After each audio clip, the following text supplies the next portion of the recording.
I'm Maya, this is Sheri, and we're here today to talk to you about cut flower gardens and everything you need to get started. Sounds good. Seed is the very first step to growing a cut flower garden. In the greenhouse, we have several different kinds of seed trays available. I tend to really like these Jiffy Pot. We started these seeds a few weeks ago: marigolds, cosmos, asters, and then some zinnias. These are some of the mainstays that I grow every year in my cut flower garden. These seedlings are 3 weeks old right now. We've had a great germination rate across the board here. And the next step in this is we're going to actually start thinning out the seedlings. We're gonna pick the ones that we think are the most viable, and we're gonna keep them, and everything else we're gonna pull. Sheri's thinning out the seedlings. My thought is we're going to leave this one right here because it's a little shorter. It's got a little more room to grow, and we're going to take all the rest out. And he's going to grow on, and he's going to get nice and strong. And we'll go through and do that on all of these. You just want to be gentle so that you don't end up pulling out the one you want to keep. Another option would be to just go in with some little scissors and just cut down at the base. Perfectly fine. One of the things that's really important to do with your seedlings is to pinch them, and that's going to help them to get a little bushier. You're going to get more flowers, stronger plant in the end. So what you want is when your seedlings start getting where they've got 3 sets of leaves, you're going to bring it down, and you're going to come down to the next set of leaves right here, come right at the leaf and pinch. So we've got some flowers that are normal flowers that you could do for cut flowers. There's not a whole lot available right now, but I've got some examples. The nice thing is there's a mix in here. Some are annuals, some are perennials, some dry, some won't. We have Amy, or Queen Anne's lace, which everybody knows, and a lot of people think of them as a weed, but they're gorgeous. It's in the carrot family. And we have Status, which is a really easy flower to grow. It's a great little filler flower. Bonus, they dry really well. Another one that dries well would be this Syringium, or sea holly. Crazy, wild, great texture. They look good fresh and dry. They're so fun. I know.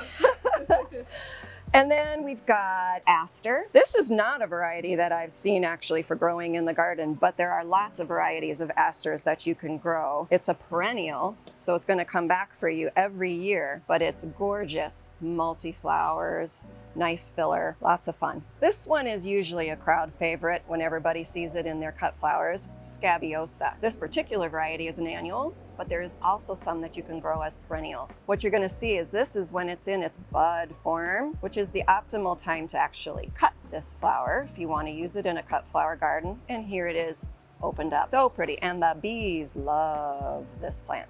Dahlia tubers just arrived in the greenhouse. This is my favorite part of the year. We offer a variety of sizes, shapes, and colors of dahlias, and now's the time to come pick out your selection so that you can get them prepped and ready to go for early planting in May. Gorgeous.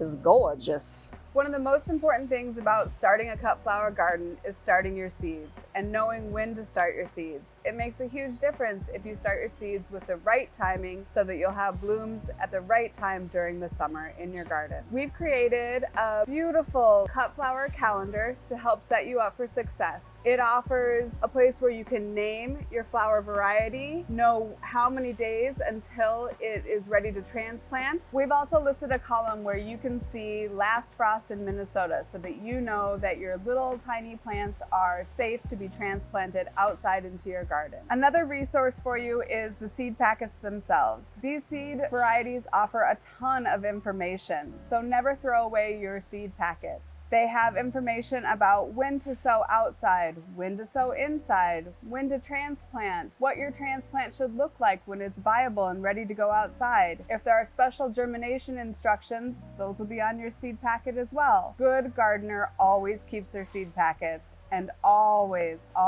reads all the information. As Amaya said, it's really important that you know a lot of information about your seeds. There is a lot to know, but we went through and made this sheet for you to make it a little easier. What we've done is picked the ones that are probably the most popular, easiest cutting flowers that you could start. We've given you the timeline, how many weeks you're going to need for these babies to grow, when you should start them. Okay, so we've got on here germ rate.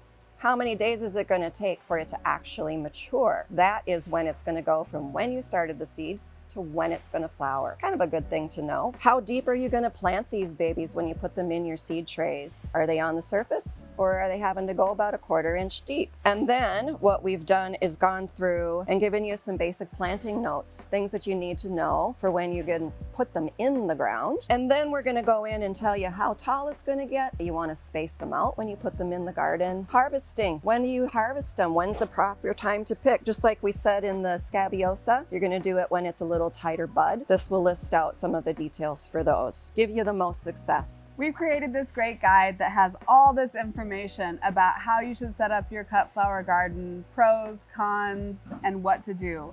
But the most important thing is just getting started.